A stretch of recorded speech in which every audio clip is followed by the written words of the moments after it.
Usually it's very difficult for English players to play out of England. He's one of us. 20-year-old guy coming to Madrid and taking that type of leadership, it's crazy. There you are, they're in love with him. Yeah. And why wouldn't they be? He's had 4 years at the top of the game. And what we're seeing is the product of what you can do if you are that laser focused. We've got to be really careful with him because, like, the British media, the classic is to build him up to knock him down. Like, that is what we've done with pretty much every single young player that has burst onto the scene. Hello everyone and welcome back to Football Trending, the football show from Football Joe.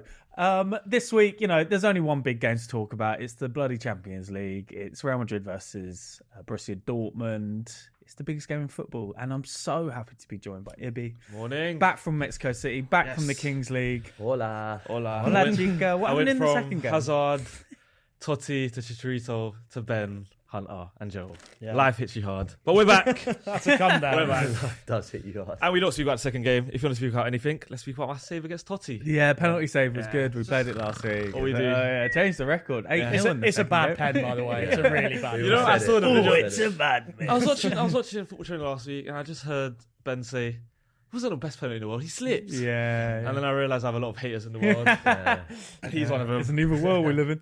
Obviously, Ben's here. I am here.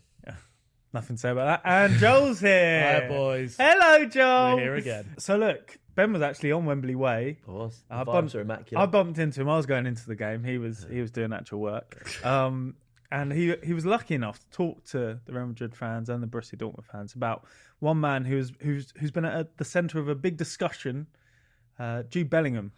So we spoke to Real Madrid and Borussia Dortmund fans. Well, Ben spoke to them about Jude Bellingham, his impact on Real Madrid, and how he's fitted in this season. Bellingham has been a Spaniard till he was born, yeah. He's one of us. He's not an English guy. No, that's amazing. What he's done in his first year. Usually it's very difficult for English players to play out of England. And he's done it from the first day. Bellingham, I think that Madrid fans are treating Bellingham like he's a striker, but he really is not a striker, you know what I mean? And we got really bad used to what we saw at the beginning of the season, and it's not going to be that anymore, you know what I mean? He has to play his game, and he's going to play good, but we have to get used that he's not a scorer, and we're expecting him to score, and it's not going to happen. What have you guys made of him as, like, the personality? Because, like, for someone so young, he seems like he sort of just he plays with his chest, you know? That's crazy. For a guy, 20-year-old guy coming to Madrid and taking that type of leadership, just like an amateur, in taking the whole team on his back, it's crazy. Kroos, when he announced his retirement, Kroos said that he's going to lead the team, and I actually believe that. I mean, you see this guy with so much maturity, you know. You can see it in him, like he's fighting for the team. He's not Vinicius Junior that goes and fight with the other guys. He's really good-minded. He takes his time and he doesn't bother anyone else. He just plays. Yeah, he's so humble. He's a star now in Real Madrid. He proved himself, and we are waiting for him today. He's so cool. First season in Madrid, and is the top goal scorer English from Madrid. Yeah. So it was amazing. There you are. They're in love with him. Yeah. And why wouldn't they be? Like they said, most English players go to Real Madrid and struggle, or at least that's been the case in recent times. His PR is on another level, though. Them fake tears after the final. Do you?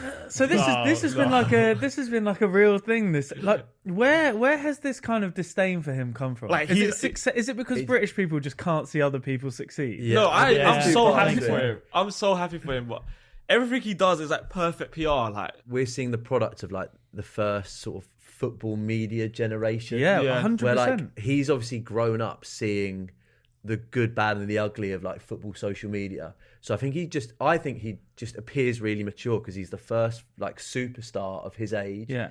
To sort of just show this, like, almost like online maturity where he knows exactly what looks good, like, and it's good personal PR, but he just seems to be a really good bloke who understands what it means to be in the public eye. This isn't something learned. When he was 16, they were saying, "I've never seen a child with this level of maturity." He's had 4 years at the top of the game, and what we're seeing is more just like the product of what you can do if you are that laser focused on just being as good as he is. It's been in the media for years, right? The whole of the world thinks that English people overhype their own players, and we've actually got one who looks like He's not overhyped. He's the real deal, and because of that, they've been able to go that step further. Yeah, like you said, the BBC put in the social stuff out was like interviewing people about why he's better than Zidane, and it's like, what he's the fuck 20 are we talking about? Yeah. What I are you doing from to like the an guy? England perspective, we've got to be really careful with him because, like, firstly, the amount of games that he's played for someone his age,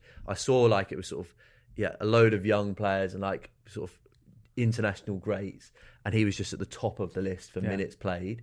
There's also this thing where like the British media, the classic is to build him up, to knock him down. Like that is what we've done with pretty much every single young player that has burst onto the scene for decades, basically. And what I want for him is just to almost like be able to meet it and then not have people go after him, because like we are like it's not going to happen. It's not possible. People will go after him. There is a tone that is already like it's already there.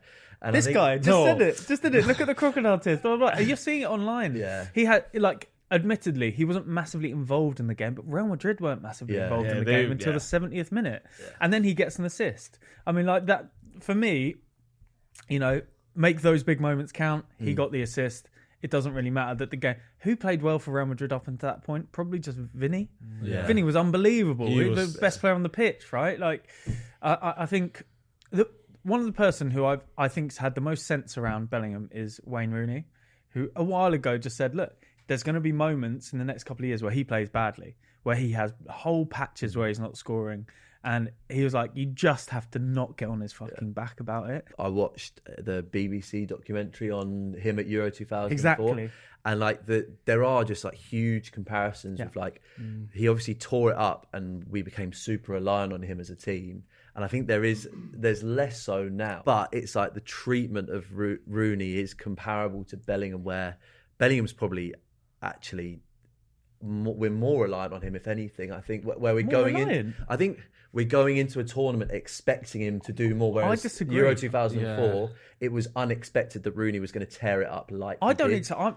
Maybe it's just me personally. I'm not expecting Bellingham to win us this tournament. I'm expecting it to be Rice, Kane, Bellingham, Foden, Saka. We have a lot. There's a difference between having expectations of a player and being reliant on them. They are two different. Yeah, that's fair.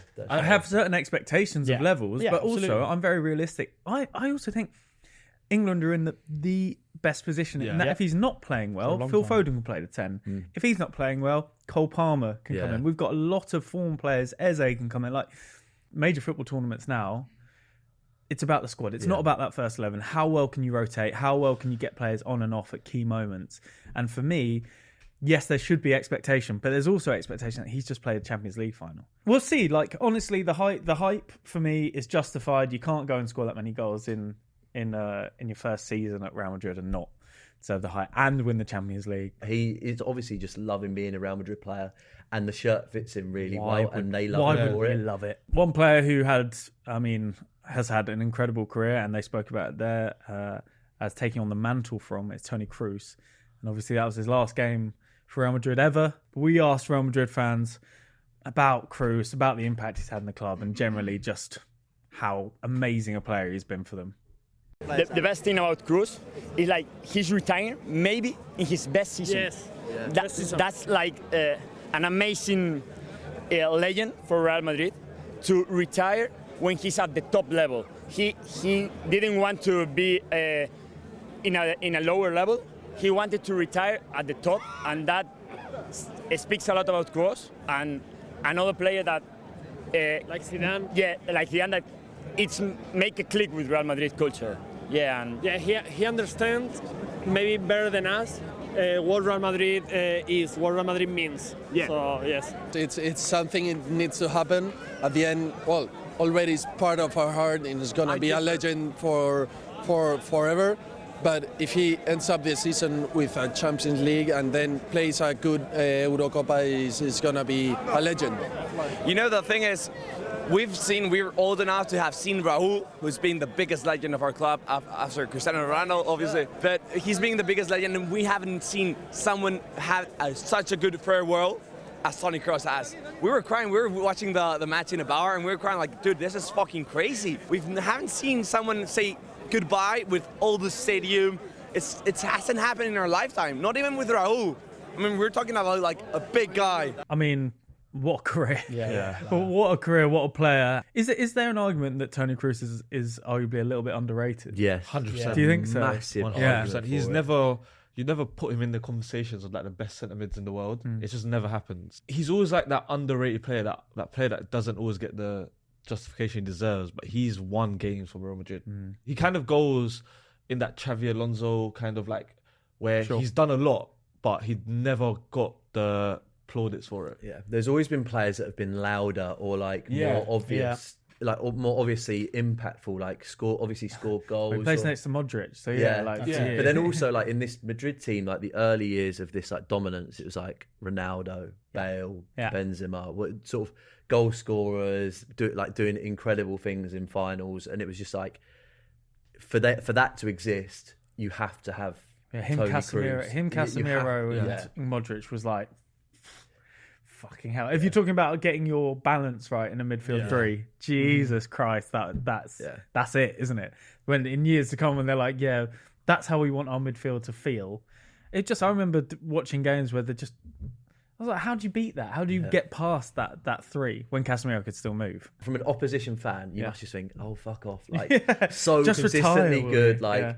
With Germany, he scored like big goals. I remember the one that I remember is the free kick where they were going out, weren't they? Yeah, and then he whips it into the far corner. Yeah. But then like the assist against Bayern this year, and then like it's a corner, but it's a quality corner for the Carvajal goal. There's actually a carbon copy of the corner that happens maybe 15 minutes earlier. There's no mistake on where Kroos is. He's pinpoint putting it onto Carvajal to flick to the back post. It's a set piece they would have worked on, and there's only when you're talking about set pieces, that having someone like Toni Kroos, it's like what Declan Rice has done for Arsenal this year. Saka can do it. Just put it on put it there. I want the ball there. And for him to do that in the biggest games, you see Vinny Jr. doesn't go and celebrate with Carvajal. He knows that it's all about the cross. The cross is there. All you have to do is let it skim your head and fair play to Carvajal. It's all in the Adipures, mate. It's all in the Adipures. The 11 Pros. He's been having those boots made for him for the last 10 years, and I think that Addy have just brought them back, I think, or in the planning of bringing them back because for his retirement, it's the big one. Some player, man. Some player, and we'll see. Like it's his last tournament as well, right? For Germany, so he's sort of turned them around recently. Like their form back in the squad. I'm going to be watching Germany, England. I'm saying this. Like Germany are a problem at this Euros. They're going to we're home team. They've turned around their form in the last 6 to 8 months, maybe a year. They've turned around their form. They're playing a lot better football. Vert's obviously a big part of that. They're going to be a real one to beat at this tournament, and especially when they're playing for Kroos. Well, exactly. There's a lot of storylines there, isn't there? Yeah, enjoy them while you can. Yeah, absolutely. So one man that unfortunately didn't lift a trophy, one Englishman that didn't lift a trophy, was Jadon Sancho.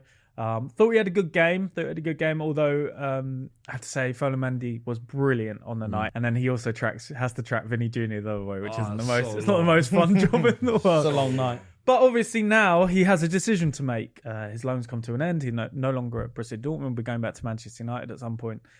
So we asked Dortmund fans what they thought should happen with Sancho's future.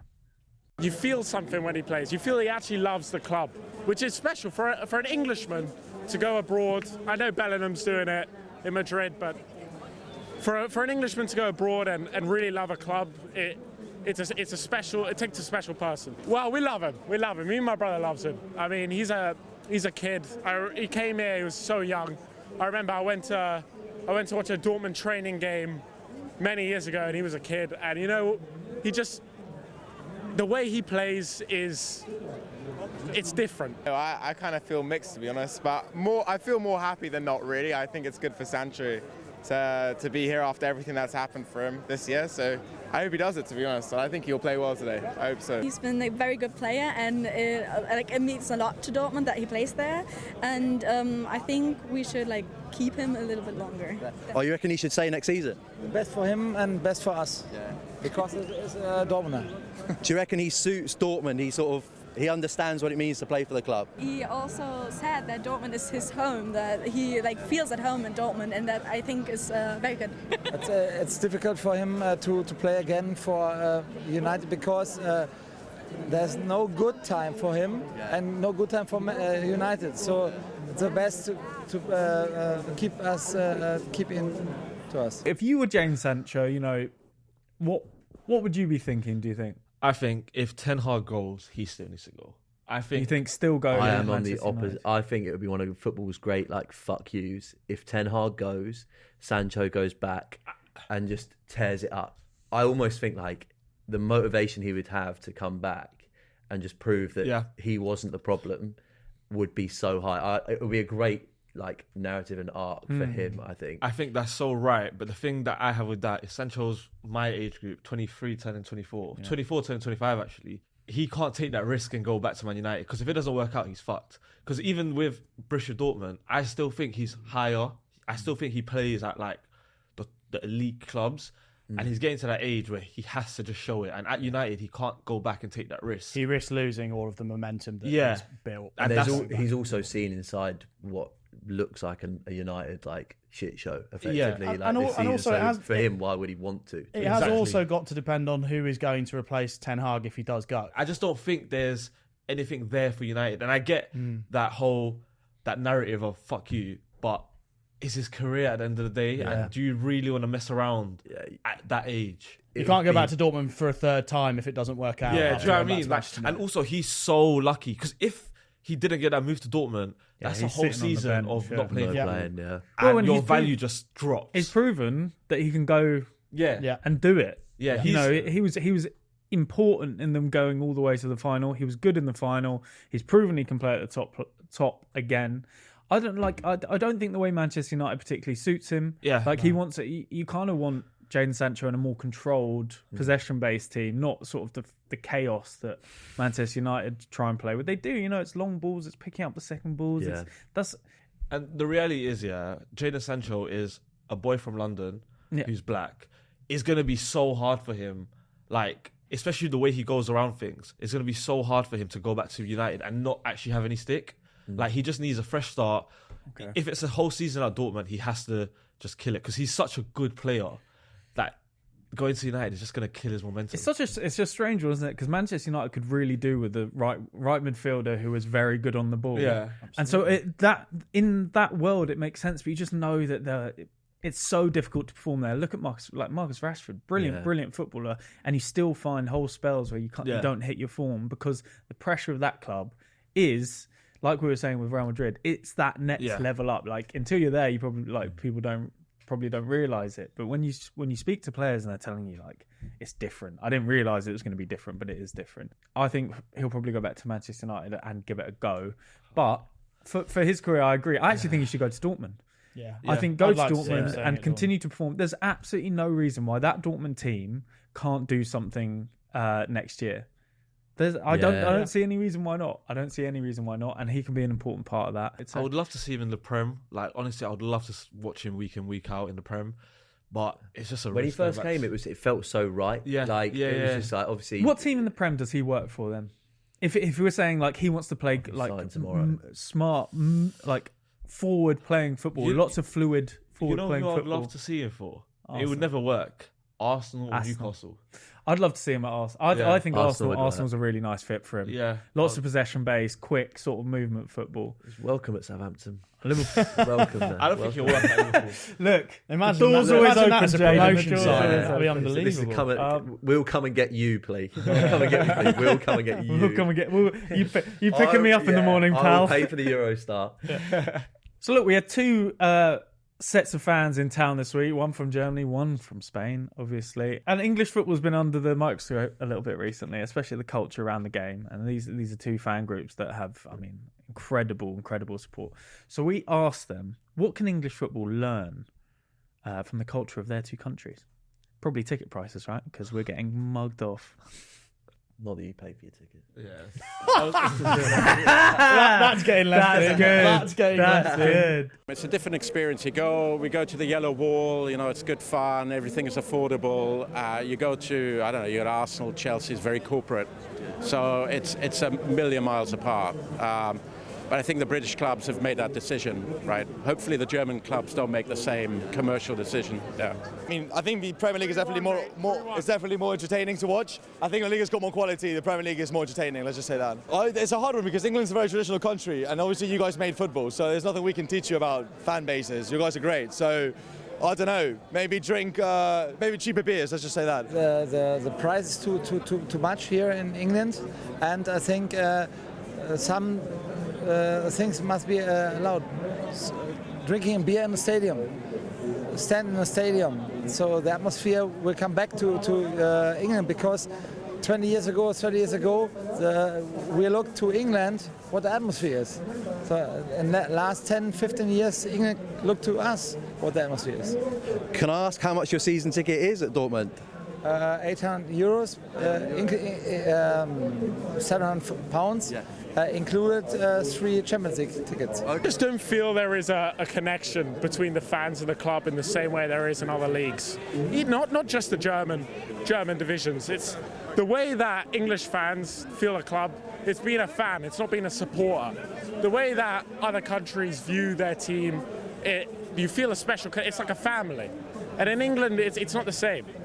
Yeah, really. I am Portuguese myself, so I'm used for the Spanish and the Portuguese. Football for us is like water, so we love football. We are addicted to football. It's always special when we play against British teams or English teams like Manchester City, Manchester United, Chelsea. Previous year, I think British people are also addicted to football. However, I think as the Spanish with Barcelona, with Real Madrid, the legacy we have make us like more seeking for titles. But I always say British people are very hard to beat, like with football and in the stadiums, with the fans, etc. So we are very happy to be here today. Madrid is like a club, a football club that is not like Manchester City or another clubs in Spain that are for one person that has an owner. Is of the fans, like the members. And that's like a really good tradition that has been going over the years, and it's good. I think it's depending on the club. Depending on the club, you have different vibes, different cultures. But for example, you make a very difficult, a very typical thing. Real Madrid against maybe Manchester City. I was in Manchester one month ago, seeing Manchester on the game away at Etihad, and I think it's a very good, different culture, like Real Madrid. Normally, we used to be like people very calm. We don't really have a great fans. But for example, these type of games, these type of finals, the away fan, the way going, it's very beautiful, very beautiful. Yes. So yeah, look, that guy there speaking about his season ticket, I think is one of the big things I want to pick up on there. He says he pays about £700 for his season ticket, which still quite a lot of money, but that includes cup games, that includes the Champions League games, that includes everything. So when you roll that all together, it's a pretty good deal. For reference, I think that's the lowest tier at a lot of Premier League clubs now, is at around £700. And that is the commercialisation of English football. That is the commodification of tickets from clubs who, I know we spoke about, how are they justifying it?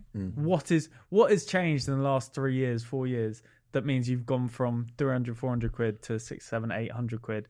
I'm looking at you, Wolves. I'm looking at you, Nottingham Forest. And I'm looking very squarely at you, Fulham. Another interesting point about being a fan or supporter. That was the bit that I came away from thinking, like, that is exactly how I would sum up Premier League football currently. In not every ground, and I think there are some atmospheres that have actually improved recently. I think about like Arsenal. Well, actually, there is an element where like people go to the game to watch the game rather than support their club. Yeah. And like that is a huge difference between, I think, a Premier League game and going to a Dortmund game. The role of the fan, the role of the supporter has changed in this country just generally. I think when you get below, and it changes at certain clubs, but on average it's in the National League, you tend to get more supporters that are there to support their club. They will be there all the time, no matter what. And it's just because they love it and they are sort of open about that fact and they just want the players to do well. Whereas I think it has changed up and down the league. Like I went to Saints obviously the playoff final, that there was a lot of support there. Yeah. But if you went to the final home game of the season, moans, groans, like we just made the playoffs. But we were certain in the playoffs, and it was the final home game, and they did the lap of honour. No fucker stayed around, including you. Yeah, I wouldn't have known. I was on the train home at that point. But... No, I clapped them off. It was like, actually, they have had a really good season, a really competitive championship. It's been a lot of fun. We've won a lot of games in a really fun style to watch. The stadium was full of moans and groans. The whole ground. Was you expected to get automatic promotion? Yeah, but so were Leeds, Leicester, and I mean Ipswich. Yeah, competitive field, wasn't it? But it was like this year has sort of been like, it felt like a bit of a 2014 Premiership. Yeah. It was like actually. The four teams at the top of the championship were so far away, from like Leeds went, I think, 10 wins on the trot. Saints went 25 games unbeaten. Yeah. Leicester went on a ridiculous three quarters of the season, and then sort of thought they'd won it, and then took their foot off the gas, didn't they? Yeah. And then Ipswich are just on this wave of sort of optimism and good football, back to back, back to back promotions now. So it felt like that, but actually, like I was at the game and I was just like. I think having worked in football, I have like a distance from it slightly. Sure, yeah. Where I just go and I want the team to do well. I never really moan and groan too much. But actually, it's because I just want the team to do well. And there's usually reasons why we're not doing well.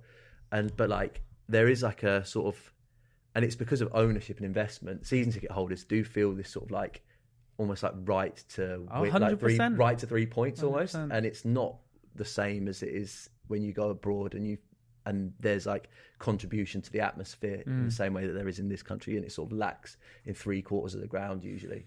Joel, how do you feel about that? Yeah, fair enough. It's solid input. He spoke for so long. I was just like, no, I mean from a Liverpool perspective, there's obviously Liverpool still holds one of the most special atmospheres in the UK, and I don't know if you saw that. I think Channel 4 did a question with a load of the England players at the camp recently about what's the most special Anthony atmosphere. Gordon. And most of them said Anfield's still top. A couple said Leeds. I think a couple mentioned St James's Park. It's more and more fleeting that there's those raucous kind of party style. Yeah, seems to be kind of a reactionary thing as and when we need it now, rather than you look back to sort of the period between 2017 and 2019, Klopp really getting hold of Anfield and harnessing that, and you seeing that on the pitch does feel like it's more reactive rather than proactive now. Yeah. I think that's a lot. I think that kind of feeds into what you're saying. When the fans know when they're needed, but that general feeling of like, well, we should win this anyway, so it doesn't really matter. That's throughout football. 100%. And like I said, in that 2017 to 2020 kind of period, you turn up to games assuming Liverpool would win. It was a foregone conclusion that at some point Mo Salah is going to score, Bobby Firmino is going to score, and Sadio Mane is going to score, and inevitably that has a huge impact on the atmosphere and the way that fans react to what's going on the pitch. That's all we've got time for today. Make sure to like, comment and subscribe, and make sure to support this team throughout the Euros. I won't be here anymore. This is my last show. What? I know. Sorry. Yeah, a bit of warning, anybody. Christ. But make sure to like, comment, subscribe, and we will see you in the next one. Thank you.